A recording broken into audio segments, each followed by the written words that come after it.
desligar minha câmera, talvez não vai precisar. Vou colocar aqui. Aula passada, então, a gente falou basicamente, né, principalmente sobre o mecanismo da função produção, né, que é a sistemática adotada pelos japoneses lá, né, pelo Shigeo Shingo e pelo Taiichi Ohno, né, principalmente pelo Shigeo Shingo, que é o cara que, o engenheiro de produção, parceiro do Taiichi Ohno,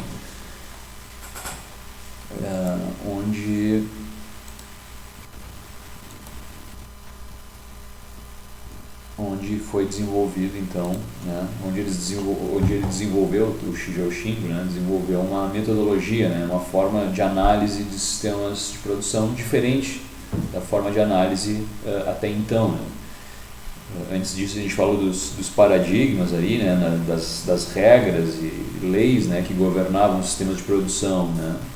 Antes do Taylor, né, na verdade não havia regras, né, antes do Taylor, né, havia cada empresa trabalhava de uma forma diferente, não havia um sistema de produção hegemônico, né, e depois o paradigma das operações, né, o Taylor Ford, em que o foco era na operação, né, os sistemas de produção, né, a produção era basicamente um sistema linear, né, um conjunto de operações, né, um sistema linear. Deixa eu ver se aqui, né, uma representação aqui de 1921 desse cara aqui, do Gilbert, né, então, onde essa simbologia aqui é usada para processamento, né, inspeção, transporte e espera. Essas eram os elementos fundamentais dos processos produtivos, né? Ainda são, na verdade, né?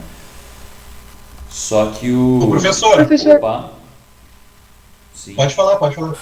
O senhor está compartilhando a tela? Talvez não. Agora eu vou Eu ia perguntar isso também. Não, talvez não. Acho que me esqueci. Porque Agora vai. vendo... Agora vai. Agora tá indo pra mim. Uhum. Foi. Agora foi. Então, né, estava falando aqui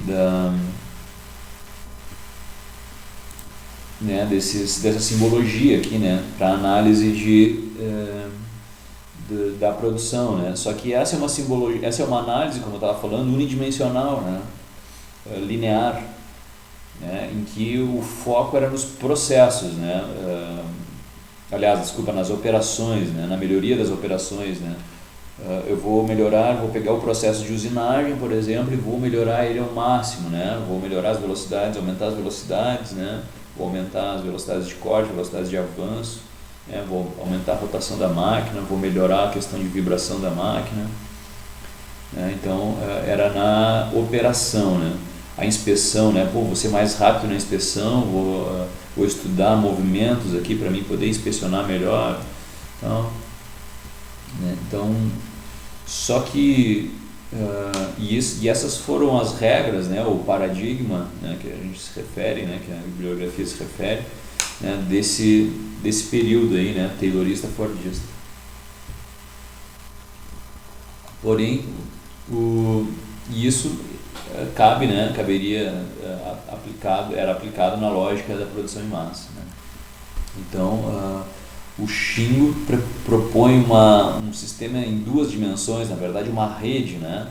Ver o sistema de produção, né, como uma rede em que num eixo, né, num eixo Y, por exemplo, o eixo vertical, né, tu tem o fluxo de materiais, né, e transversalmente, né, ou no eixo X, tu tem as operações, né. Ou seja, por exemplo, vamos pegar esse nó aqui, né? Esse nó, onde é um processamento. Então o material vem vindo, né? Vem vindo pela linha, né? E vai encontrar uma máquina, né? Uma máquina ou uma pessoa, né? E uma máquina e uma pessoa. Hoje em dia, muitas vezes só a máquina, né? Por causa da automação. Então esse fluxo vai ser interrompido por uma série de operações transversais, por exemplo, usinar, né? Por exemplo, uma operação de torneamento, nós vamos posicionar a peça, né? Ligar a máquina, fazer a usinagem, fazer uma inspeção dimensional, desligar a máquina, tirar a peça e mandar para frente, por exemplo, né? Isso é uma sequência de operações e ela é transversal, né? Transversal ao sentido do fluxo desse material, né? E ele adiciona duas outras simbologias aqui, além daquelas simbologias básicas, né? Então ele se apropria daquelas simbologias adotadas lá no taylorista, sistema taylorista fordista, né? Passado, e incrementa, né, nesse fluxo dos materiais essas esperas aqui, essa simbologia de espera. São duas simbologias de espera diferentes, né, que a gente viu. Uma espera onde o lote está parado esperando um outro lote ser finalizado, né? Esse aqui é espera de lotes, né? Esse lote aqui, por exemplo, ele está esperando um outro lote ser processado, né? Todo um lote esperando um outro lote ser processado, né? E aqui a gente tem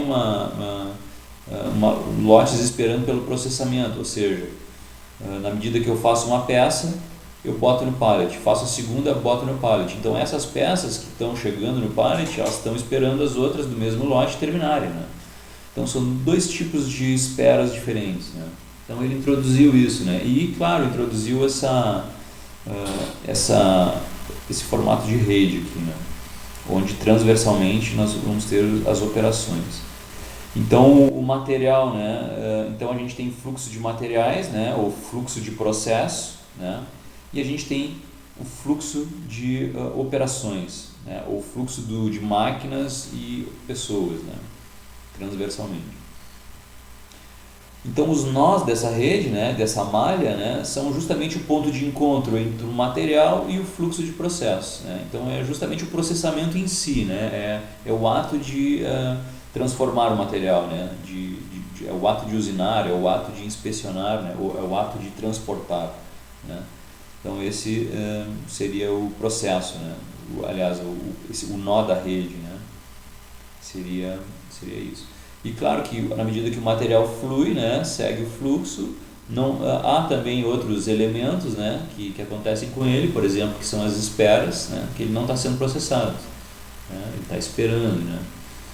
Assim como há outros elementos também no fluxo de pessoas e máquinas, onde está acontecendo, por exemplo, preparação de máquina, né? Principalmente preparação de máquinas, tá? Então quer dizer o que? Não está acontecendo efetivamente a operação, né? Então não é um ponto, um nó da rede, né? É um fluxo aqui, né? Um setup, né? Está fora do nó.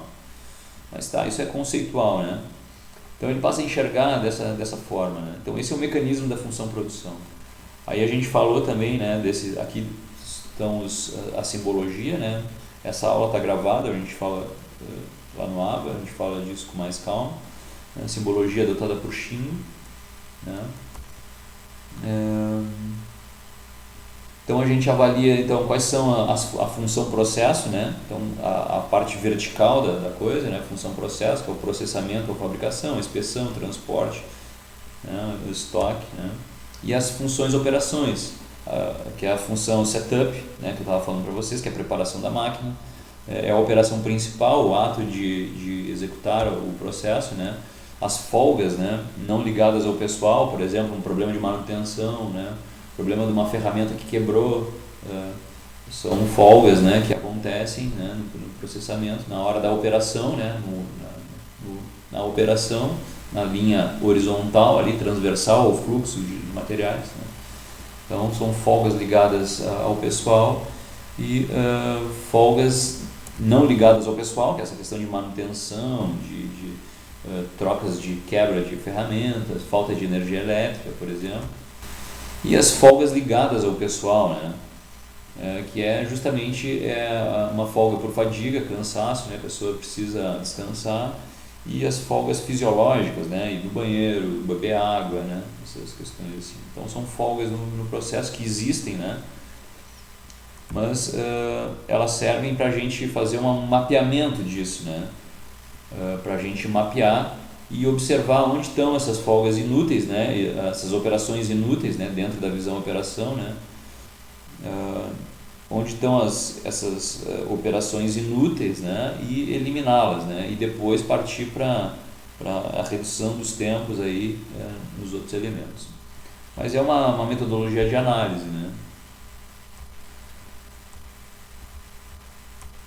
Então tá, basicamente foi isso. A gente viu aula passada então o mecanismo da função produção, que é um conceito de análise, né? Um sistema de análise criado pelos japoneses para enxergar o sistema de produção. Tá? Isso está bem mais detalhado no próprio livro do Shingo, por exemplo, né? Do Shigeo Shingo, que eu até disponibilizei para vocês.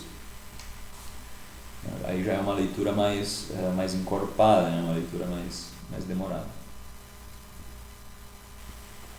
Então, basicamente, o sistema Toyota de produção, né, cabe em analisar esse processo, né, essa sistemática de processo, e aí a gente sai das regras e leis do paradigma das operações e passa para as regras e leis, né, ou seja, o paradigma dos processos, né, onde os processos são analisados e tidos como fundamentais, né. Uma outra coisa que a gente fez na aula passada também foi definir processos e operações, né, que a gente falou um pouquinho ali dentro da rede. Então, basicamente, então, é mapear, né, o processo e as operações, né, e analisar as perdas, né, e focar o teu trabalho nas perdas do teu processo, reduzir as perdas ao máximo. Então, ou seja, analisar o processo, né, analisar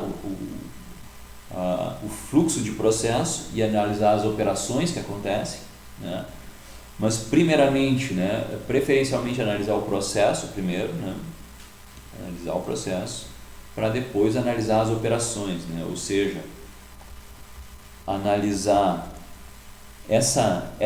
esse caminho do material, analisar o caminho do material até ele virar produto acabado, antes de analisar os processos. Essa é a teoria do Shigeo Shingo, né? Porque é muito mais vantajoso, tu tem muito mais retorno, né? Analisando os processos, o caminho do material pela linha de produção, do que as operações especificamente, né? De tu melhorar as operações indefinidamente, né? Esgotadas as possibilidades ou inicialmente, né, esgotadas a análise dentro dos processos, parte-se para uma análise de operação, né? E essa análise basicamente está focado em perdas, né? Perdas. Muito bem. Então, o que é já o Taylor lá já identificava a questão das perdas, né? Onde ele via antes de aplicar os sistemas, a administração científica, ele via, né,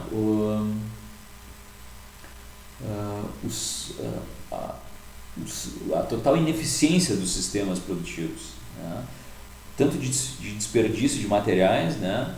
E esse desperdício de materiais, né, como consequência, né, da má organização do trabalho, né? Então o Taylor vai lá e propõe os princípios da administração científica para melhorar a organização do trabalho e gerar mais eficiência e menos desperdícios de materiais, né? Então ele já enxergava isso, né? O Ford também traz uma ideia, né? Começa a trazer uma ideia também de que o material in natura, né? O material na natureza, ele não tem valor, né? A matéria-prima, né? Por exemplo, o carvão na natureza, né? Ou o minério de ferro, ele não tem valor na natureza. Ele passa a ter valor, né, na medida que tu emprega trabalho nele. Então, o trabalho, né, que agrega valor nas coisas, né, nos materiais, né? Então, a questão de tratar bem o trabalho, né, de analisar bem o trabalho de maneira eficiente, para que tu não tenha desperdícios de valores, né, de valor agregado, né? Essa era, o Ford já trazia isso. Outra coisa que ele trazia também, uma frase interessante, é que estaríamos dando mais atenção à recuperação dos desperdícios, né, do que à causa destes, né? Ou seja, a gente dá mais atenção em lá no final da produção pegar tudo que sobrou e tentar recuperar, do que analisar as causas, né, desses desperdícios. Né? Por que está acontecendo esses desperdícios? Né? E é justamente essas reflexões aqui do Ford, por exemplo, e do Taylor, que o Shigeo Shingo ele se baseia, e o Taiichi Ohno também, se baseiam para definir as bases do sistema Toyota de produção. Né? Então, isso é muito interessante, né? Porque não é simplesmente uma negação, por isso a importância da gente entender o contexto histórico do pensamento dos sistemas produtivos, né? Porque eles não são isolados, né? É uma coisa em consequência da outra, né? Então, todo o sistema Toyota de produção ele é baseado, né, em Taylor e Ford, né? Então, a partir dessa análise e a captura dos pontos positivos desses sistemas, eles propõem uma outra abordagem, né? E surge, né, um novo conjunto de regras aí que são mais favoráveis para os sistemas produtivos, né, modernos, né? Que é o paradigma dos processos, né? A gente falou da aula passada. Então, basicamente, o que acontece, né? Ele divide, então, né, o Ohno, ele divide o trabalho, né, em trabalho líquido, né, que é o trabalho efetivamente que gera valor, né? O trabalho adicional, que é aquele trabalho que suporta o trabalho líquido, né? Ou seja, pegar a peça, posicionar a peça, ligar a máquina, desligar a máquina, isso tudo são trabalhos adicionais, né? Movimentar a peça, né? Movimentar a peça até a máquina e tal.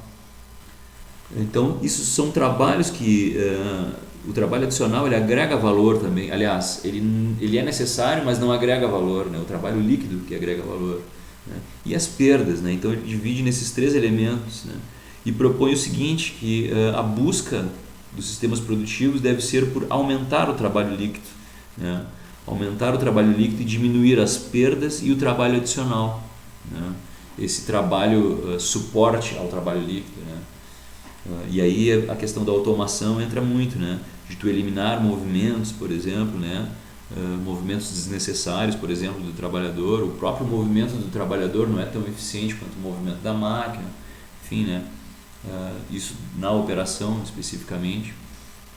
Então a automação vem muito nesse sentido, né? De aumentar a taxa aqui de trabalho líquido e diminuir o trabalho adicional, que ainda vai ser necessário, né? Como suporte ao trabalho líquido. E principalmente, né, reduzir as perdas, né? Esse é basicamente o foco, então, né? Reduzir as perdas. Então, eles definem 7 tipos de perdas, né? E que é o que se busca hoje em dia, né? Dentro da melhoria contínua, né? Tu está sempre em busca dessas perdas, né? Analisando essas perdas, né? Que são perdas são 7 tipos, né? Perdas por superprodução, perdas por transporte, perdas por processamento em si, perdas devido à fabricação de produtos defeituosos, perdas nos estoques, perdas de movimento, perdas por espera, né? Então, essas 5 primeiras aqui se referem aos processos, né? Ao fluxo do material pela linha de produção, né? A função processo. E esses aqui, os 2 últimos, é a função operação, né? O operar a máquina, ali, a operação da máquina, né? Então, e o foco inicial, né? E o foco inicial dos trabalhos, né? Eles devem ser, né? Quando tu está começando a introduzir um processo de melhoria dos sistemas de produção, o foco inicial é na função processo, é nessas perdas aqui, né? Mapear essas perdas, né?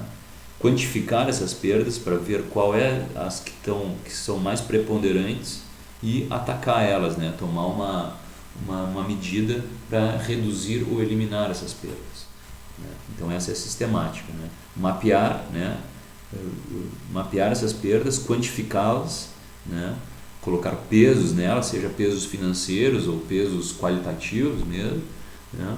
E depois propor medidas de ação corretivas, né? Ou para minimizar ou para eliminar essas perdas, né? Então a função processo, né? As perdas da função processo é a primeira análise, né? Depois de esgotadas as análises, né? dentro da função processo, parte-se então para a função operação, de tu analisar as perdas nas operações, né? A perdas de movimento do torneiro, por exemplo, tem um torneiro mecânico, né? Tu analisa o movimento dele, será que ele não está fazendo movimentos desnecessários, né? Não está indo buscar uma peça, por exemplo, lá não sei aonde, desnecessariamente, sendo que ela já poderia estar, né, do lado dele, ou buscando uma ferramenta, né, que está lá no almoxarifado, de repente essa ferramenta poderia estar do lado dele, né? Então começa a análise da operação em si, né, o operacional daquele equipamento, né, começa a ser analisado. Tá. Aqui é uma imagem, né, que na verdade são as simbologias então da função processo, né, que é a espera, né,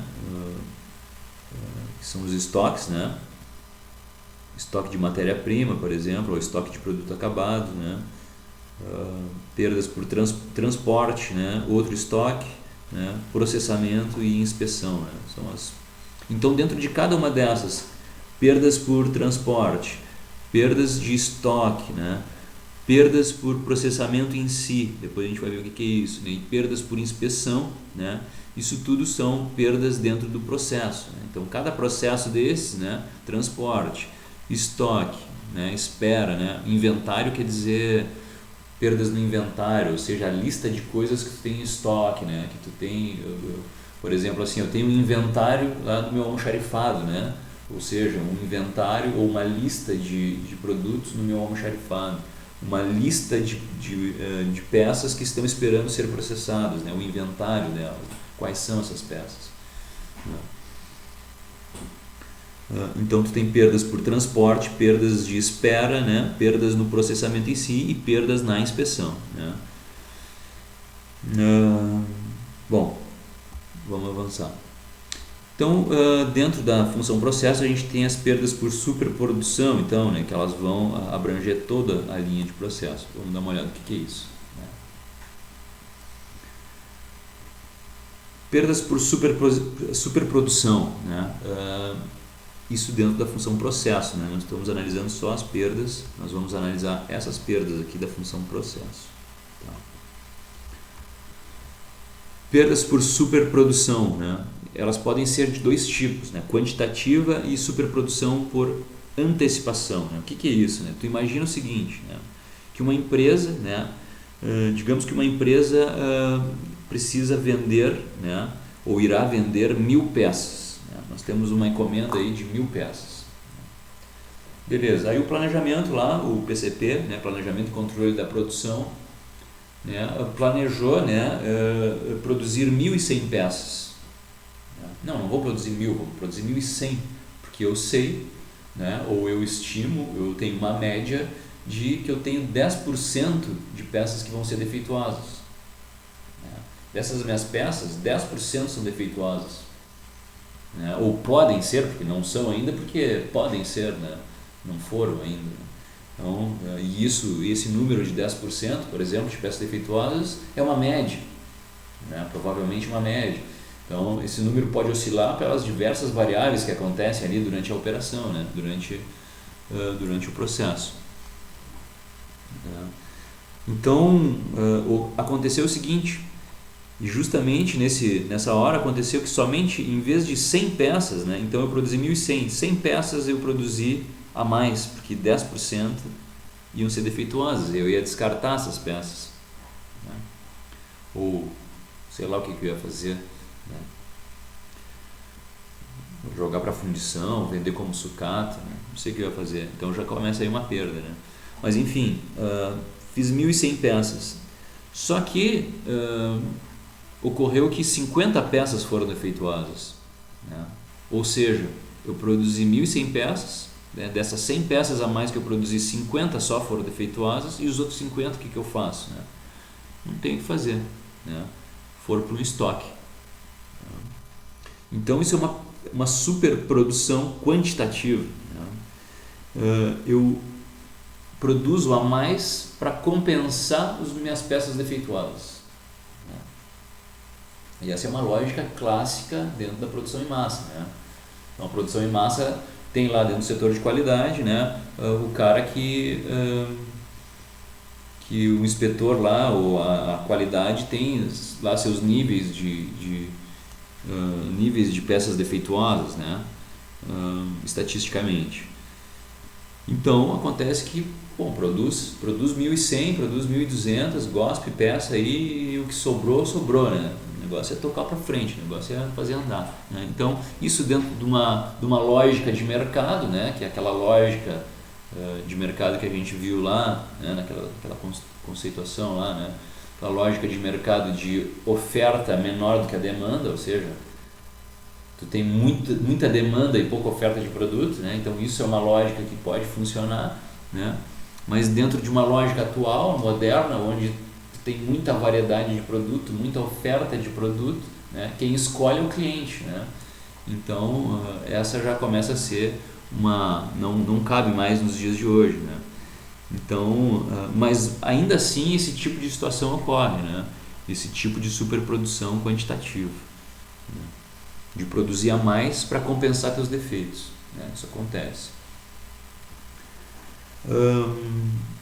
Outro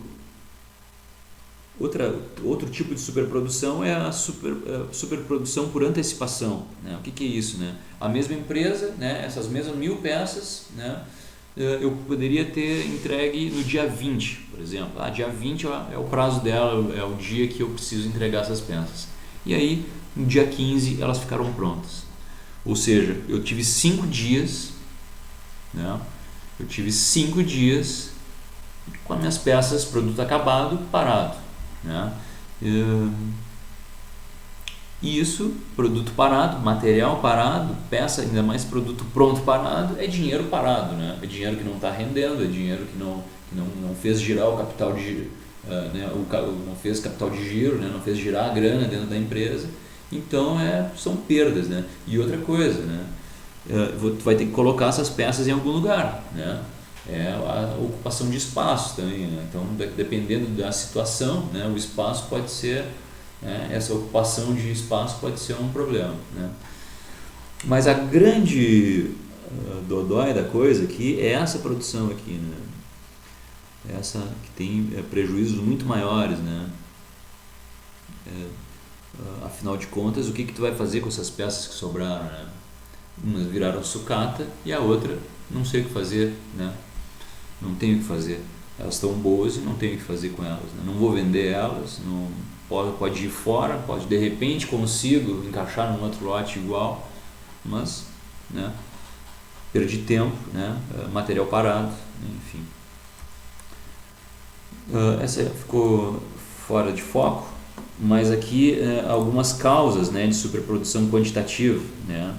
É um gráfico espinha de peixe, onde a causa, né, aliás o efeito, né, é um diagrama também de causa e efeito, né? Ou seja, o efeito é a superprodução, é a perda por superprodução, é o efeito, né, causado por retrabalho, né, causado por refugos, causado por tempos de preparação altos, né? Então o que acontece? Por exemplo, tempo de preparação de máquina alto. O que eu tenho que fazer? Eu tenho que superproduzir para compensar o tempo que eu vou ficar parado preparando máquina, né? Às vezes, né, existem máquinas complexas de preparar ela, né?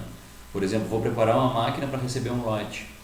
Essa preparação, às vezes, dependendo do tamanho da máquina, ela pode levar até um dia, né? Então, para mim compensar esse dia dessa máquina parada, o que eu tenho que fazer? Eu tenho que produzir para ter esse tempo de preparação de máquinas, né? Ou que compreende que essa máquina vai ficar parada em preparação, né? Quebra de máquinas, por exemplo, né? Falta de uma manutenção adequada, né? Então o que eu tenho que fazer? Minhas máquinas estão estragando pra caramba, estão quebrando pra caramba. Então eu tenho que superproduzir, né, para garantir a entrega para o cliente, né? Porque o cliente quer, né?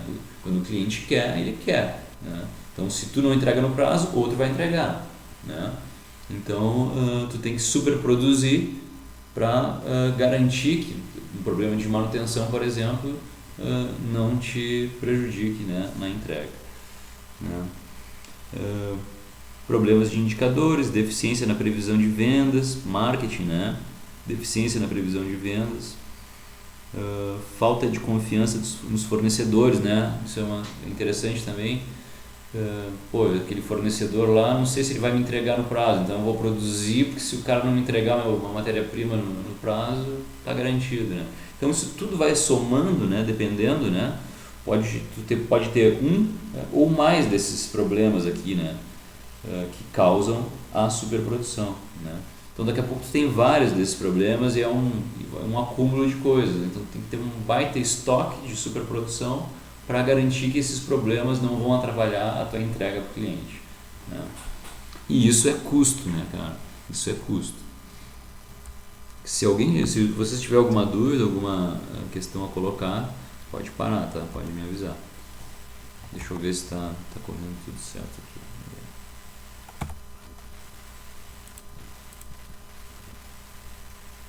Tá, tudo certo.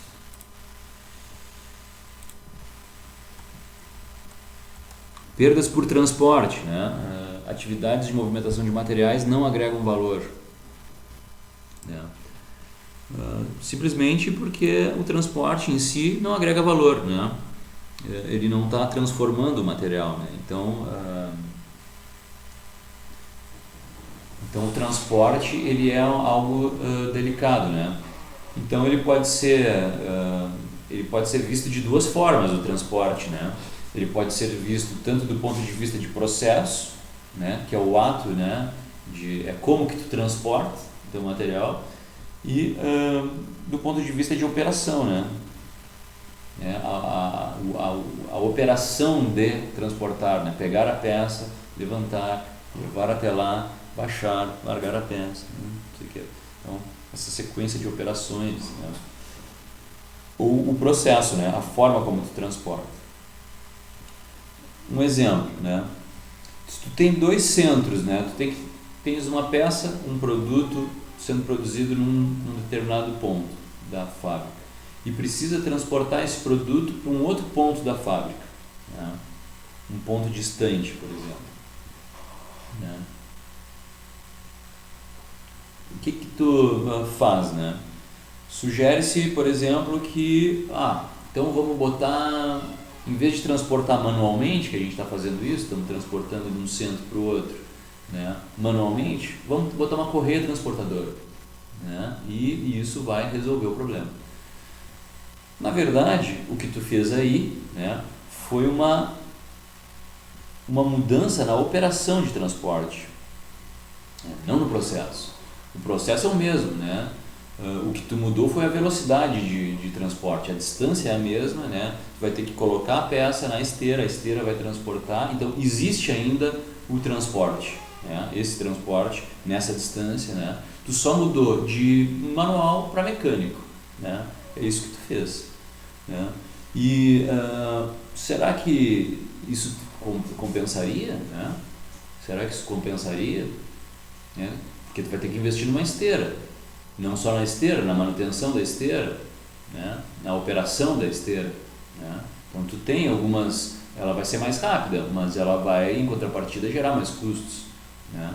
Será que vale a pena? Será que se tu não tivesse uma mudança de layout, né? Na tentativa de aproximar esses centros, na tentativa de eliminar esse transporte ou reduzir ao máximo esse transporte e continuar com ele manualmente, né? Será que não seria mais interessante? Ou seja, tu mexeu no processo, né? Então tu mexeu no fluxo do material, tu mexeu no processo, tu mudou um layout, né? Tu mudou um fluxo de processo em que facilitou esse transporte, que diminuiu esse transporte. Feita essa análise, né? Feita essa possibilidade de melhora, beleza, aplica. Não há essa possibilidade de melhora, aí sim pensamos no operacional, de botar uma esteira, né? Enfim, o que eu quero dizer é que a gente pensa primeiro no processo, depois na operação, né? A melhoria de layout, por exemplo, é sempre, vocês acham que estão estudando layout, professor Brasil, né? Não sei se começaram já, mas o layout é sempre uma alternativa interessante de modificação do fluxo do material, da eficiência do fluxo de material, tá?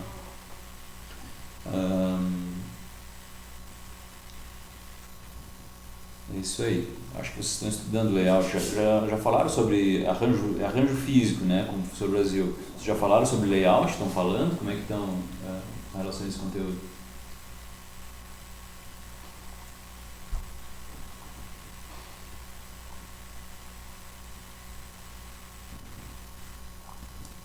Oi?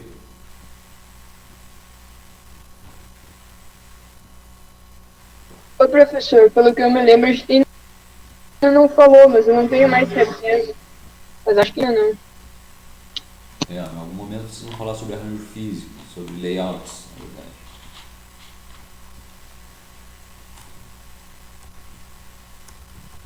Outro tipo de perda é no processamento em si. Então, já falamos então perdas por superprodução, perdas por transporte, né, que é transportar, movimentar o produto de um lugar para o outro, perdas no processamento em si, né, ou seja, são perdas no processamento, né, no processo, na fabricação, né. Por exemplo, atividades de processamento desnecessárias para que o produto adquira a qualidade básica ou suficiente, né. O que isso quer dizer, né? Uma vez me lembrei montando essa apresentação aqui, me lembrei de uma vez numa reunião lá com uma empresa que eu trabalhei, né, onde o dono da empresa, né, se vangloriava, né, de que a nossa empresa supera as expectativas, né, do cliente. Nós superamos as expectativas do cliente. E aí eu me lembrei dessa frase, assim, né? E aí pensei no seguinte: tia, tu não pode superar a expectativa do cliente, né? Tu tem que atender a expectativa do cliente. Superar a expectativa do cliente é botar dinheiro fora, né? Tem que atender a expectativa do cliente, o que ele espera de ti, não acima do que ele espera de ti, né? Então, a não ser que isso seja estratégico, né? Pode ser que seja estratégico, pode ser que aconteça, mas do contrário, né? Tu não pode superar a expectativa, tu tem que atender a expectativa, né? É a mesma coisa, né? Por exemplo, tu não pode produzir uma peça, um eixo, por exemplo, com um acabamento superficial top, lá, né, um índice de rugosidade lá em, assim, né, baixíssimo, né? Não pode fazer isso, tem que fazer o que manda o projeto, né? Tem que atender a necessidade, tu não pode superar essa expectativa, né? Porque a expectativa é a qualidade, né? Aquilo que o projeto prevê é a qualidade que é necessária, né? De rugosidade, por exemplo, né? Ou de, vamos pensar noutra, pintura, né? Não, nós vamos botar uma camadinha a mais, né, para garantir, que é para ficar bom, né? Não, né? Tu tem que botar aquilo que o cliente especificou, né? Tu tem que botar a espessura de tinta que o cliente especificou. Então, essas são as perdas para o processamento em si. É trabalho extra, né? Aí entra, né, também, né, às vezes tu produz uma peça, por exemplo, pegando o gancho que a Daiane falou no início da aula, às vezes tu produz uma peça, né, que essa peça daqui a pouco ela pode ser simplificada, né, através da engenharia de produto, né, através da engenharia de produto, de análise de valor, né, ou vamos pensar em engenharia de produto, né, na melhoria de produto. Tu pode de repente pegar uma peça e melhorar ela, deixar ela mais simples, por exemplo, com um custo mais barato de fabricação, né? Então, as perguntas, né, para evitar processamentos excessivos. Aquela peça daqui a pouco, né, ela é complexa e precisa passar por uma série de processos, retificação, torneamento, furação, não sei o que. Daqui a pouco, tu faz uma modificação nessa peça que ela passe só por um processo, que ela elimine o processo de furação, por exemplo, né? Que ela saia da fundição, já caia no torneamento, já saia para retificação e está pronto. Não pule um processo de furação, por exemplo, né? Então, então é uma forma de tu melhorar essa perda do processamento também, né? Então, duas perguntas, né? por que ou para que este produto está sendo produzido, né? Qual é a finalidade desse produto, né? Para quê, né? E por que esse método de fabricação deve ser utilizado, né? São perguntas que te fazem refletir, né, sobre para que é essa peça, né? Qual é a função dela, qual é a finalidade dela, ela serve para essa finalidade, né? Ela está adequada à finalidade ou ela pode ser simplificada, né? Ou ela precisa ser amplificada, né? Melhorada, né? Enfim, né? Por que esse método de fabricação deve ser utilizado, né? Será que se lá na fundição eu não introduzir um macho ali, né, onde faça o papel do furo, né, onde a peça já saia furada, se eu não fizer uma introdução do macho, será que eu não consigo eliminar um processo de furação, né? Então, por que esse método de fabricação deve ser utilizado? Eu preciso retificar essa peça, né? Preciso passar por uma retífica, né? Ou então a retífica não é suficiente, será que eu preciso passar por um processo de polimento, né, nessa peça? Então essas perguntas, né, para ti buscar a solução de perdas de processamento, ou para te melhorar, né? De repente, às vezes tu não enxerga essa perda, né? Mas a engenharia de produto pode ser conduzida nesse sentido, né? Perdas por fabricação de produtos defeituosos, né? Fabricar produtos defeituosos, né, que não atendem especificações de qualidade, né? O produto não atendeu, processo, né? Processo, fabricação de produtos defeituosos, né? E onde é que tu identifica isso? Nas inspeções, né? Então, a partir das inspeções, tu identifica produtos defeituosos. E aí, então, há duas alternativas de inspeção, né? Estratégias, né? Do ponto de vista estratégico da inspeção, né? Uma é localizar produtos defeituosos, né? Inspeção por julgamento, né? Chama-se inspeção por julgamento, né? Ou seja, localizar o defeito no final da produção e quantificá-lo, né? Então, lá no final da produção, eu digo, essa peça aqui ficou ruim, pá, descarto e anoto, né? Essa aqui também, descarto e anoto, né? Então, lá no final, tu vai ter um levantamento, né? Uma estatística, né? De quantos produtos defeituosos tu vai ter, né? Essa é uma estratégia, né, de qualidade, né, de inspeção. Outra estratégia é prevenir produtos defeituosos, e aqui é o salto também, é o salto do sistema Toyota de produção, né, prevenir produtos defeituosos, né. Então, nesse caso, ele realiza inspeções, né, inspeções que detectam defeitos imediatamente, né, quando ele aparece. E na medida que tu detecta esse problema, tu para tudo, né? A fábrica para toda, né? Está passando por um processo de torneamento, né? E quando chega no processo da furadeira, por exemplo, de furação, o cara da furadeira olhou, analisou, mediu e peça com defeito, por exemplo, peça fora do dimensional, aperta um botão lá, né? Para tudo. Para tudo e vamos ver o que aconteceu. Bom, essa peça aqui veio com defeito lá do processo anterior, né? Então, mas por quê? E aí começa toda uma situação de ataque ao problema, né? Para que aquele defeito não se propague pelo resto da linha de produção. Então, essa é a filosofia aqui, a visão, né, prevenir produtos defeituosos, né? E essa aqui, né, de localizar produtos defeituosos é dizer que está ruim ou está bom, né, e quantificar essas inspeções, né. Por exemplo, né, aqui um exemplo genérico, assim, né, digamos que minha inspeção seja por julgamento, ou seja, eu localizo os defeitos e digo, isso aqui está com defeito, isso aqui não está, né, e quantifico isso, né. Eu poderia, uma melhoria da minha operação de inspeção, por exemplo, eu poderia aumentar o número de inspetores, né? Se eu aumento o número de inspetores, eu vou aumentar a quantidade de peças encontradas defeituosas, né? Então, quanto mais inspetores eu tiver, né, mais peças defeituosas eu vou encontrar e maior é a minha confiabilidade, ou seja, meus produtos vão sair com 0 defeitos, né, de tantos inspetores que eu tenho, né. Porém, né, na medida em que a inspeção,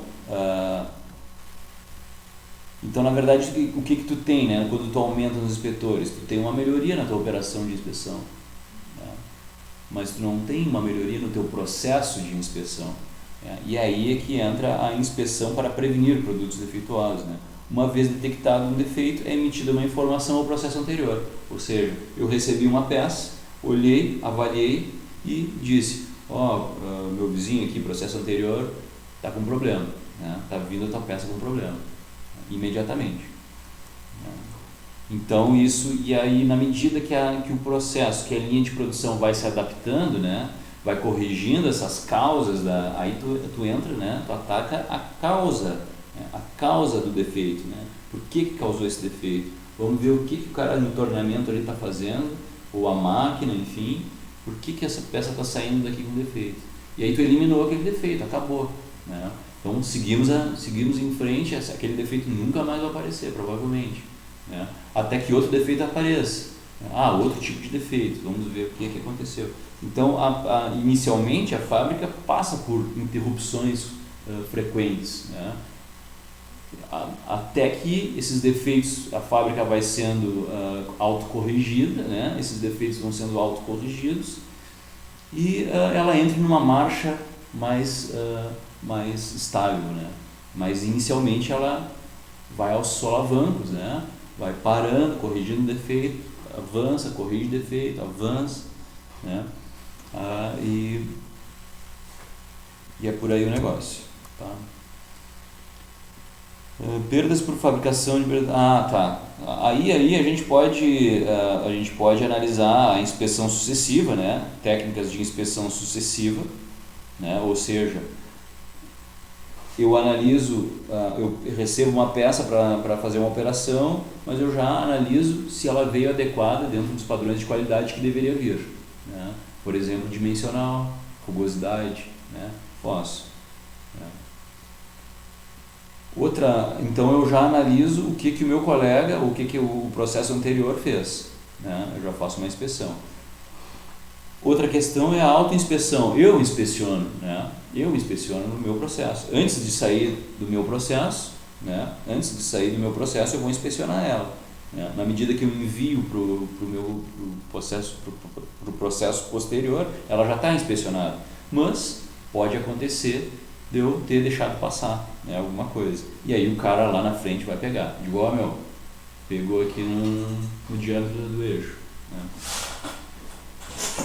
E inspeção na fonte, né? Essa aqui, a inspeção na fonte, é tu adotar dispositivos, né, que evitem tu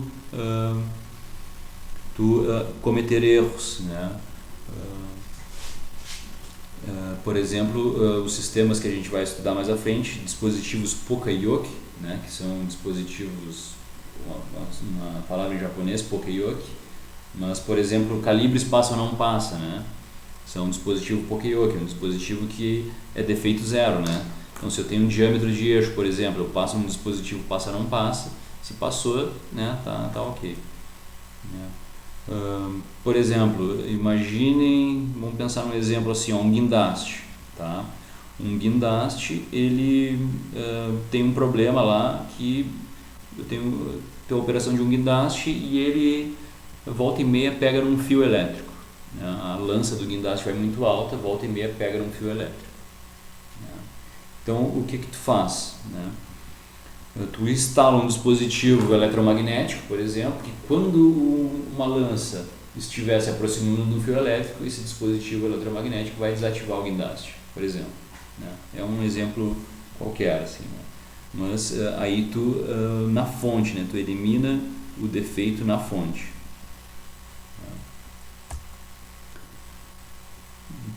Perdas de estoque, ainda na função processo, né? Então, a existência de estoques elevados de matéria-prima, né? Estoques elevados de matéria-prima, né? Na matéria-prima, no material em processo ou produto acabado. Então, são os estoques, né? São os estoques lá na matéria-prima, no almoxarifado, né? São estoques durante o processo, os acúmulos de materiais esperando durante o processo, né, e o produto acabado, né, estoque do produto acabado. Né. A gente foca, né, dentro da análise de produção, principalmente em materiais em processo, né, e esses aqui que é o foco do estudo, né, do sistema de produção. Né. Esses aqui também são importantes, evidentemente, mas o foco é no processo, materiais em processo. Então, estoques basicamente acarretam custos financeiros, tá, e necessidade de espaço. Né. Custo financeiro porque é dinheiro parado, né, e necessidade de espaço porque ocupam espaço.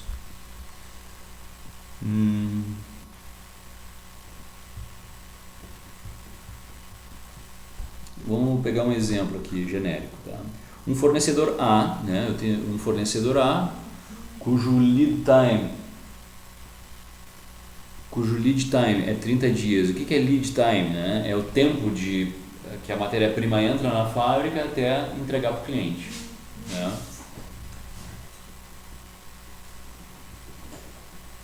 Esse é o lead time.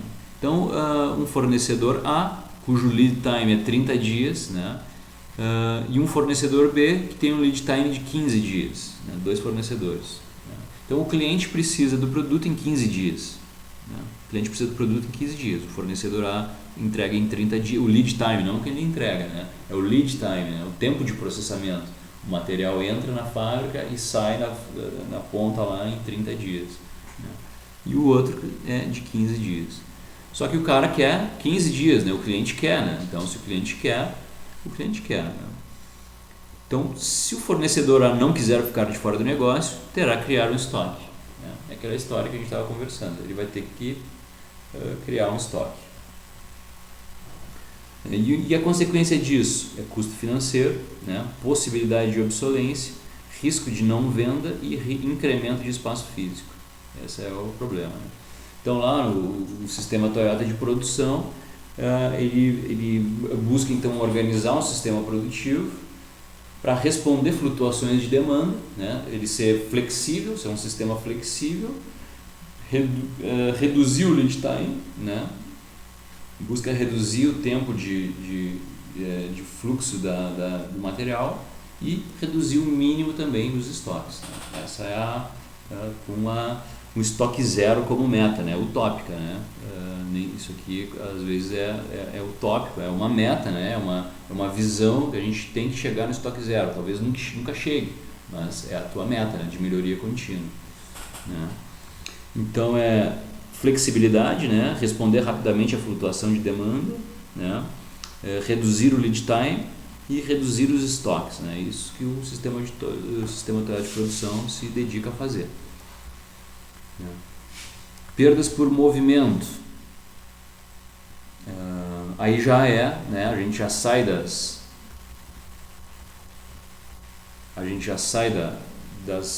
dos problemas aqui das perdas da função operação e entra nas perdas do processo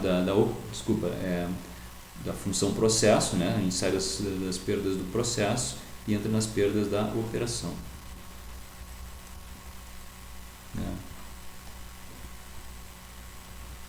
Perdas por movimento, então, né?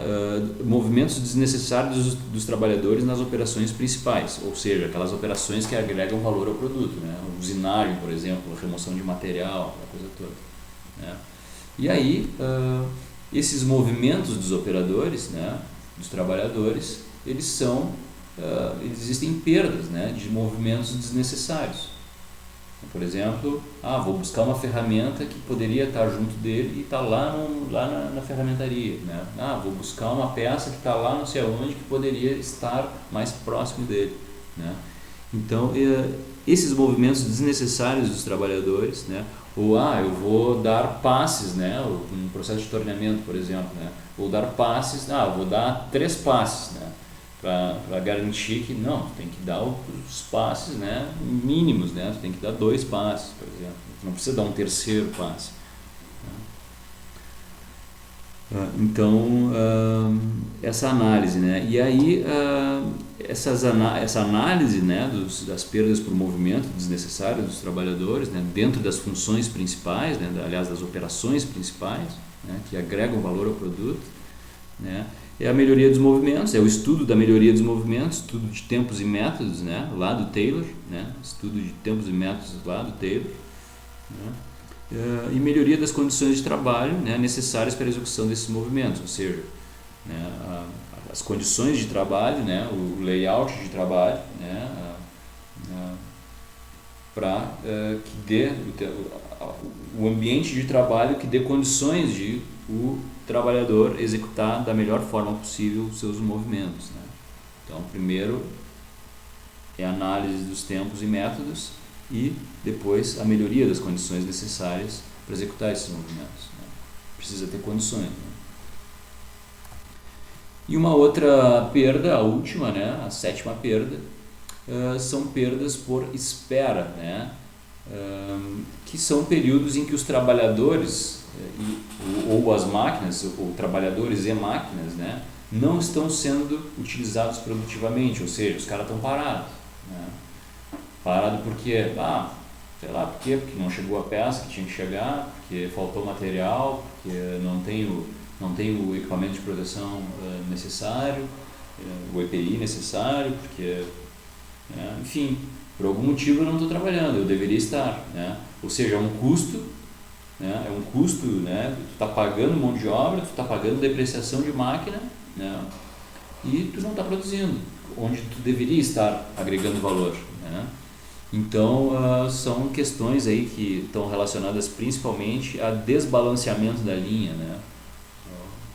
E a gente vai estudar mais à frente o balanceamento de linha, né? O balanceamento da linha produtiva, né? Da linha de processo.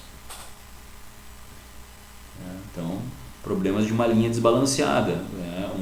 Talvez um setor da linha de produção, uma área da linha de produção está mais rápida do que outra, né? Ou está mais lenta, né? Enfim. Então, há um desbalanceamento, né? Então, pessoas e máquinas vão ficar sendo não utilizadas, né, produtivamente. Então tá, 7 perdas. E aí, pessoal, eu vou propor para vocês, vou descansar um pouco agora, vou deixar vocês proposta de pesquisa.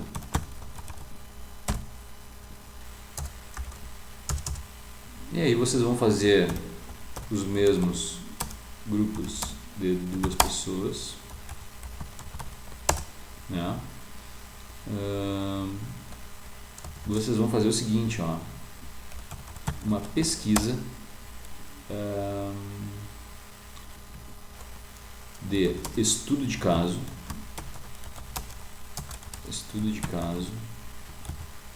em perdas. Estudo de caso em perdas nos sistemas de produção.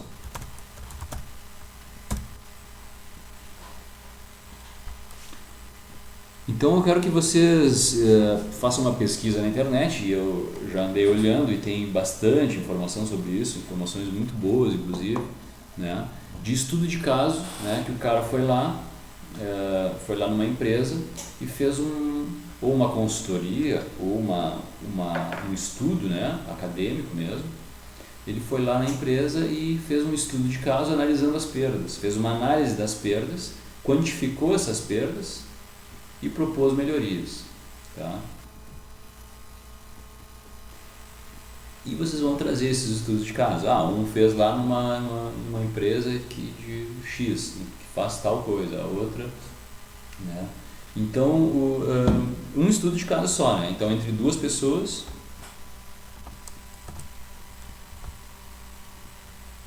apresentar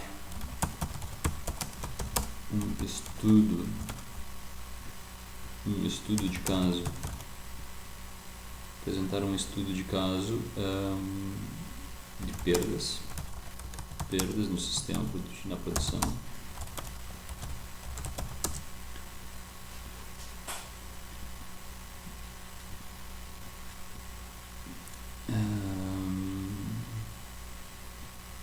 Isso, é garantir nenhum grupo apresente o mesmo estudo.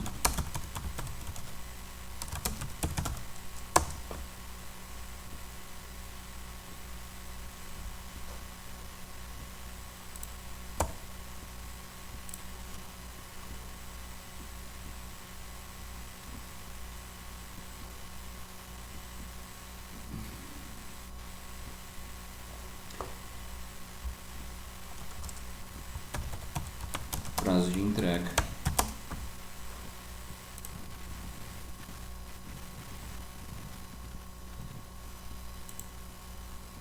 dia 18.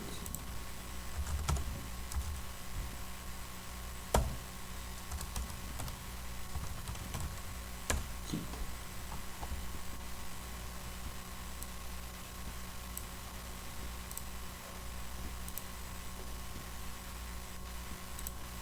Vou interromper.